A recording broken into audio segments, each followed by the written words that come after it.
falha P06DD, controle de pressão desativado. O que será que significa?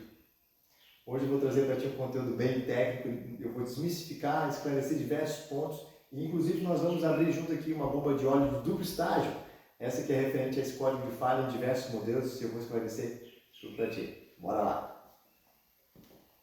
Esse código de falha geralmente é relacionado à pressão de óleo. O que acontece? O próprio código de falha afirma que, ou nos informa que o controle de pressão foi desativado e a intenção dele é elevar a pressão de óleo dentro do sistema. Mas por que, por exemplo, esse código de falha aparece intermitentemente ou às vezes sem nenhum motivo, né?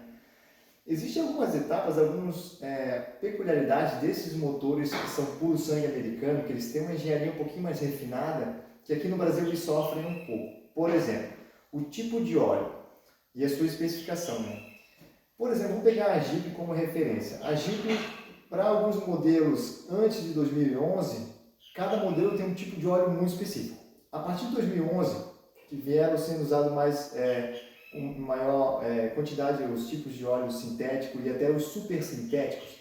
Por exemplo, na Jeep de 2011 em diante, para motores 3.6, eles sugerem usar o 0W20, é um óleo super sintético, para os motores 3.6. Mas se você pegar aquele REM 5.7, que é o V8, ele já usa 5W20.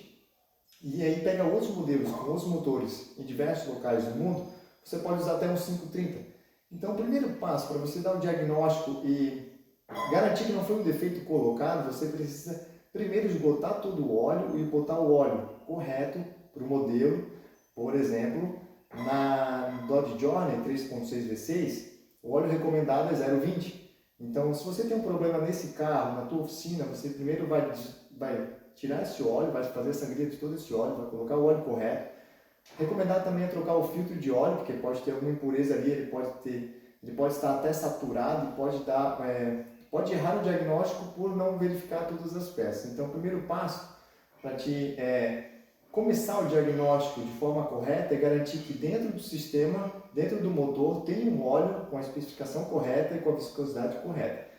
A partir disso, se você vê que esse erro persiste, inclusive nesses modelos americanos, nesses carros americanos, que são trazidos para o Brasil, no painel de instrumentos você tem acesso a monitoramento da pressão de óleo no sistema, porque na verdade esses motores eles são equipados com dois tipos de sensores no sistema de óleo. O primeiro é de temperatura e o segundo é de pressão de óleo. Nesse caso, por ser carros motores um pouquinho maiores, eles têm um tipo de sensor que é por pulso PWM. O que acontece? Ele consegue verificar a pressão de modo variável. Lá no painel de instrumentos, tu consegue acompanhar em tempo real a pressão.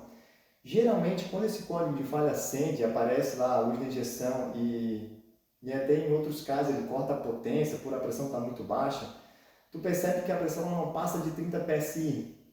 E aí esse controle que o módulo acaba desativando é na intenção de desativar o sistema de duplo estágio para elevar a pressão, porque ela tem que estar num nível um pouquinho maior, acima de 35 PSI na marcha lenta com o motor quente. Então, esse detalhe pode ser por óleo, pelo problema do óleo fora da especificação, mas pode ser por outros. Mas primeiro a gente precisa começar pela especificação do óleo e garantir que tem o óleo de qualidade e com a especificação correta e com o filtro de óleo novo, ou pelo menos desobstruído, né, em pleno funcionamento, dentro para começarmos o diagnóstico. Então vamos lá, para a primeira etapa do diagnóstico, você já garantindo que o óleo lá está dentro das especificações e a falha ainda persiste, você pode considerar que é uma falha apenas de medida no sensor de pressão de óleo. A gente não vai substituir, pegar uma peça, às vezes original, cara, pôr no carro para ver se resolve. Não, a gente vai pegar um manômetro de pressão de óleo, fica debaixo do coletor ali, ele é um pouquinho enjoado de tirar, mas você tendo acesso aí, você coloca o manômetro e vai fazer os testes de pressão de óleo, tanto com o motor frio quanto com o motor quente. E se você vê que o óleo, a pressão apresentada for de fato baixa, assim como estava mostrando no painel, aí pode ser uma série de outros problemas. Se você vê que resolveu, que a pressão frio está batendo 7 bar, ou 75 PSI, 70 PSI, aí você certifica que é o sensor que está com problema, é apenas uma falha de medida já resolve o problema e entrega para o cliente, vai ficar tudo tranquilo. Agora, se não for, aí a gente pode ter inclusive um problema na própria bomba de óleo de duplo estágio, ou a gente pode ter problema de mancal, de bronzeamento ali de mancal, de virabrequim e uma série de outros problemas, inclusive lá no comando, lá em cima, ou de haste, enfim. É mais difícil, o problema geralmente está aqui dentro. Daqui a pouco a gente vai desmontar, vou te mostrar detalhadamente como funciona a bomba de óleo aqui dentro, o que de fato é o segundo estágio, e a gente vai matar a charada aqui, vamos nessa. Bom, aqui na bancada a gente está com uma bomba de óleo. Nesse caso aqui foi colocada uma bomba de óleo paralela num dos veículos que eu fiz manutenção. Tu olha para ela, ela é idêntica à original, porém a qualidade de manufatura aqui, de processo de fabricação aqui dentro, a gente vê diversos detalhes que deixam a desejar, né? Mas vamos lá. Essa aqui é a tal da bomba de óleo de duplo estágio, que equipa aqueles motores da Chrysler V6, né? 3.6 V6. E aqui é o seguinte, aqui vai a engrenagem, né? Que é tocado por corrente de comando, tem uma correntezinha pequena que passa aqui no virabrequim para tocar essa bomba de óleo. Este aqui é a solenoide, que no caso é um dos motivos do código de falha, né? Que quando lá no código de falha diz que o controle de pressão está desativado, essa solenoide ela é desativada a fim de aumentar a pressão de óleo no sistema. Só que por outros motivos pode ser que mesmo desativando essa válvula a gente não consiga resolver o problema, né? Ou no caso a estratégia do módulo de resolver um problema, né? Já retirei os parafusos aqui de fixação dessa tampa. Vamos fazer a abertura da parte frontal aqui para a gente conhecer como é que é dentro dela.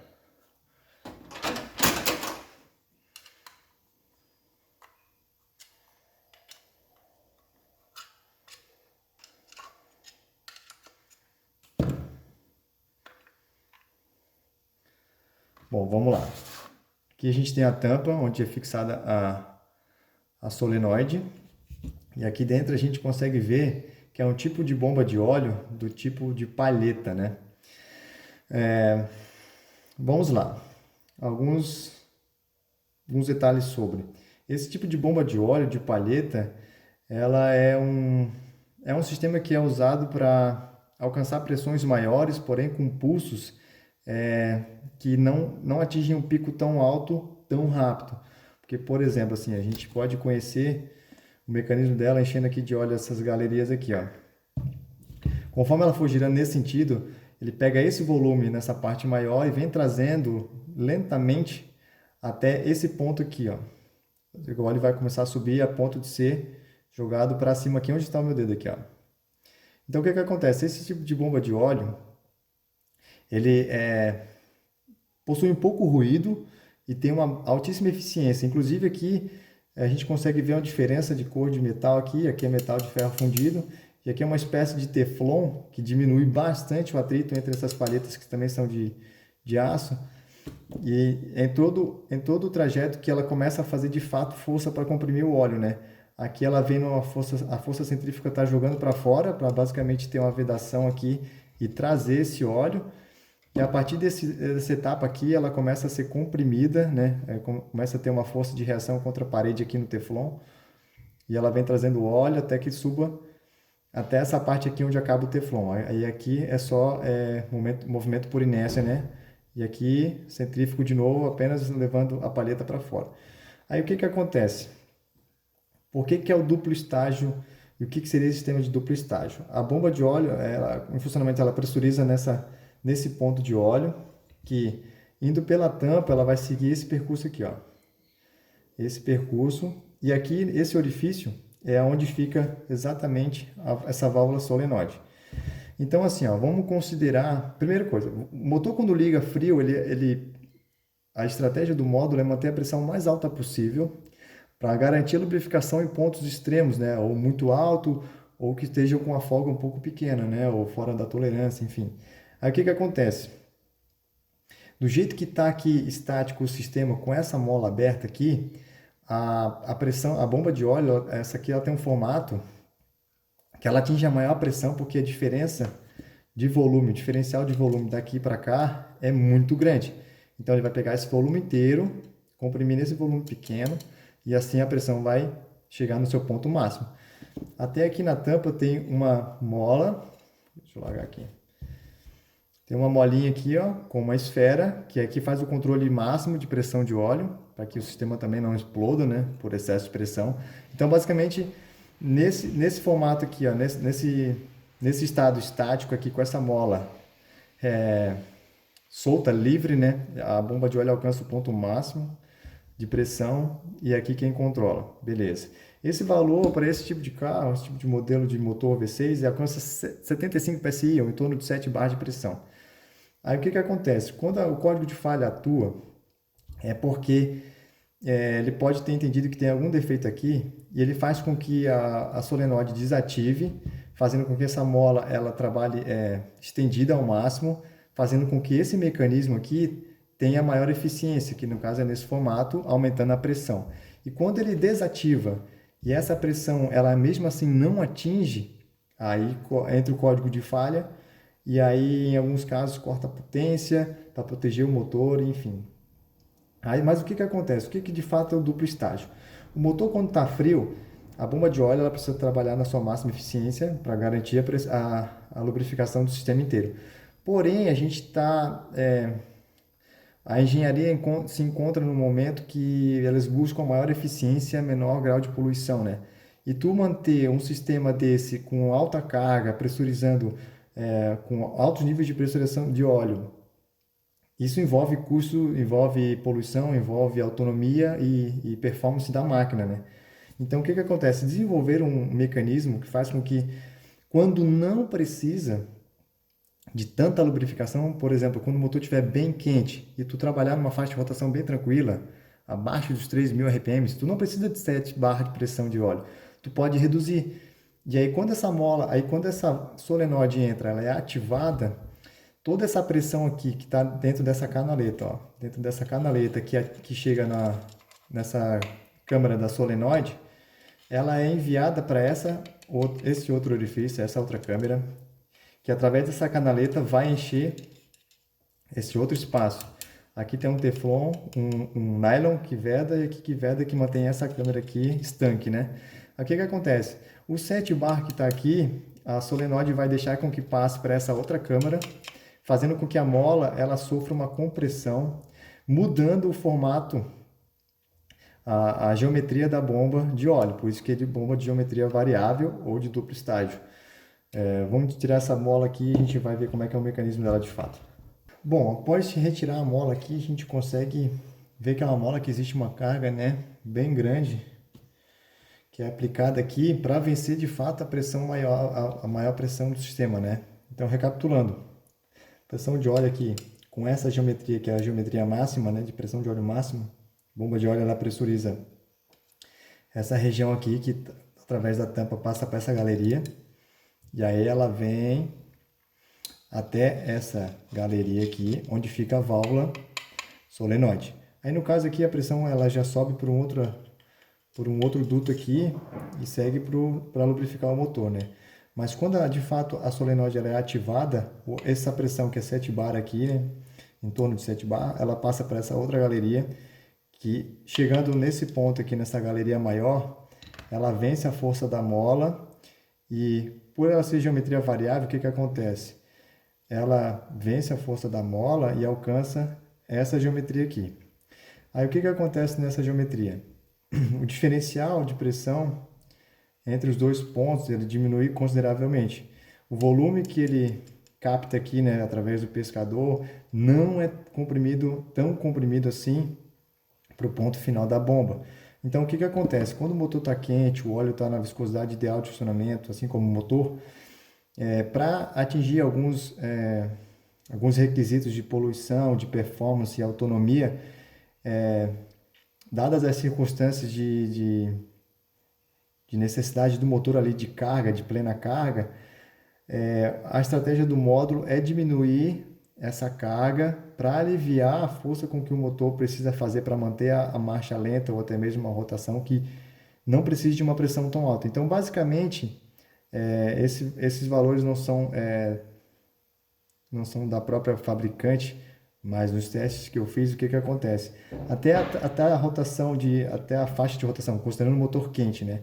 Até a faixa de rotação de 3.000 RPMs, a pressão máxima que o sistema alcança é 30 psi ou 35 psi, dá em torno de 3 a 3,5 bar, né?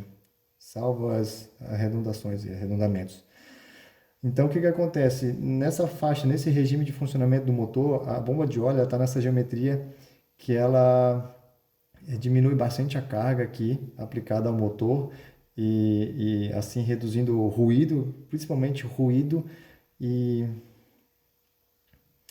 lubrificando apenas o necessário o motor, né, com a pressão aqui de 3 bar e meio. Aí quando você excede essa rotação, que nem no caso você pode estar numa ultrapassagem ou utilizando a plena carga, né, o motor, sua potência máxima na sua performance, aí esse controle de pressão de óleo ele é desativado, fazendo com que a mola ela vença essa pressão aqui, fazendo com que de fato a geometria da bomba ela alcance seu ponto máximo, onde seu diferencial de pressão aqui desse volume para esse volume é bem grande. Aí onde atinge os 7 bar e meio, e aí consegue lubrificar com máxima eficiência esse motorzão. Então, o que acontece? Basicamente esse é o funcionamento, esse é o do duplo estágio. Aqui no caso tem duas saídas de óleo e o pescador ele é nessa tampa aqui, né? Ele é fixado por esse parafuso aqui. É um pescador até pequeno, porque essa bomba de óleo ela fica quase submersa, se não submersa em alguns casos, né? Pescador ela é por aqui, que basicamente preenche essa galeria onde tem acesso a esse ponto, né, que é o diferencial de maior diferencial de pressão. Aqui é o menor, lubrificando todo o sistema. Aí aqui tem uma galeria que sobe para o outro lado aqui, lubrificando uma parte do motor e essa menor para o outro lado. Então, basicamente, esse sistema é isso que significa o controle desativado e o problema da falha, só que nem sempre o problema da falha está aqui, né? Mas nesse caso aqui, ó, foi um cliente que chegou até mim que já teve esse problema uma vez e um tempo depois apresentou o mesmo defeito. Nesse caso, era a própria bomba de óleo. Por ela ser paralela, o nível de fabricação, a qualidade de fabricação, ela não é tão bom quanto uma original. A gente consegue ver que a tampa aqui, ó, ela tem diversas ranhuras. Nesse colo aqui, onde gira o eixo, a gente vê que está bastante arranhado. Esse motor não faltou óleo, mas mesmo assim está bem arranhado por ele ser um alumínio, né? Direto aqui ó, no aço e no alumínio. Então, não tem uma boa lubrificação aqui dentro e a própria diferença de material aqui não tem um deslize ideal, né? Haja vista que o original, uma curiosidade, o original aqui dentro tem uma espécie de bronzina, né? Que é de cobre, um anel de cobre, que diminui bastante o atrito entre o metal aqui, ó, e a longevidade, a vida útil da bomba de óleo, ela aumenta bastante, né? E eu consegui ver também em alguns testes que essa própria tampa aqui, ela não veda tão bem na carcaça da bomba. Então, nos testes que eu fiz outrora, a gente percebe que vaza bastante pressão de óleo aqui através da tampa, vaza pelo próprio eixo por estar desgastado e inclusive pela frente. No eixo aqui na parte da frente foge bastante óleo aqui. Beleza? Então, em resumo, a gente consegue ver que esse código de falha ele não é um bicho de sete cabeças. Se você tiver etapas de diagnósticos consolidadas, você consegue ir entendendo o que está acontecendo com a máquina e indo direto no problema. Recapitulando, a gente começa a verificando o tipo de óleo, viscosidade do óleo, a especificação. Depois a gente se certifica que não é uma falha de medição do próprio sensor de pressão de óleo, que fica nesse motor da Chrysler debaixo da admissão, do coletor de admissão ali no cavalete, onde tem um trocador de calor de óleo, garantindo que no manômetro as pressões elas não alcançam os níveis que deviam alcançar. Aí você vai ter que ir para a bomba de óleo, pensando ainda que não é um problema de bronzinamento e de cabeçote, por exemplo, né, na parte de mancal, de comando, pode estar desgastada, a pressão pode estar escapando por lá também. Mas primeiro a gente tem que ir para a bomba de óleo. Esse tipo de motor é bom que use uma bomba de óleo original, porque as paralelas elas não atingem a qualidade necessária para esse tipo de motor. São motores grandes com uma lubrificação que deve ser muito eficiente, porque senão bota o motorzão a perder. E não sendo a bomba de óleo, você substituindo e ainda não alcançando as pressões ideais de funcionamento, aí você infelizmente vai ter que passar para o seu cliente que o motor vai ter que ser aberto para estar fazendo medição de bronzinamento e tentar entender com o motor na bancada, desmontado, o que está acontecendo. Fechou, rapaziada? Valeu, um abraço!